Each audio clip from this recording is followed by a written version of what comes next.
So I briefly just want to talk about using the gradient tool on objects. The gradient tool can be applied to any shape, and so I'm just going to show you with the rectangle tool. I'm going to just draw a rectangle. At any time you can choose the gradient tool, which is right here, and the shortcut is just simply G on your keyboard. So I can select that, and then I can click on the object, and it's going to put a gradient on it. The default is going to be black to white, and over on the side you'll have your gradient palette. So you can modify things over here, or you can actually modify them on the fly right on the shape itself. But I'll just start over here with the actual palette. So right now you'll see that it's black and white are the two colors. So black going into white or white going into black. If I want to change those colors, I can just simply click on this little, it looks like a little crayon sort of thing, a little mini crayon. I can click on that.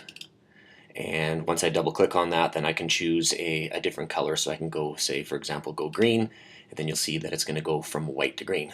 Same thing here, I can click on this one, and I can change that to red, and then you're going to see my gradient is going to change. So now I've got red and green.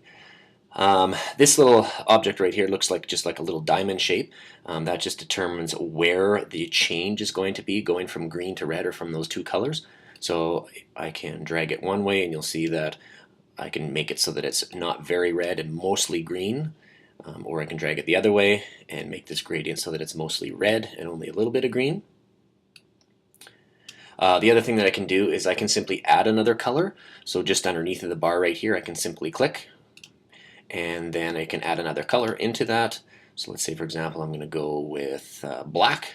So now I've got black in the middle, and again, now you'll see you have two diamond shapes, and that's going to be the difference between black going to green and then black going into red. So you can drag that slider around a little bit. You can drag this around and decide where things are going to actually be. You can do the same thing right on the shape itself. So you'll see that there's the little crayons. There's a little crayon right here. And as soon as you hover over top of that, you can actually just, again, do it on the fly. And you'll see that it changes in your palette as well. You can actually take and extend this or turn it. So you can turn the gradient. You can also do the same thing right here by just simply changing the angle of it. So at any time you can change the angle of what that's going to be. You can take this and on one end you can actually make the gradient longer, so you can grab it and make the gradient longer, swing it around at any time, and so forth. Now right now we just simply have a linear gradient. You'll see that the other option is to go with a radial gradient, and so that's going to put it into a circular shape. And we can do the same things. The palette works the same in terms of the colors, adding or subtracting. So again, I showed you how to add, but I didn't show you how to subtract. So if I actually want to get rid of this black one, I can just click on it and just simply drag it down. So now I'm back to my two colors again.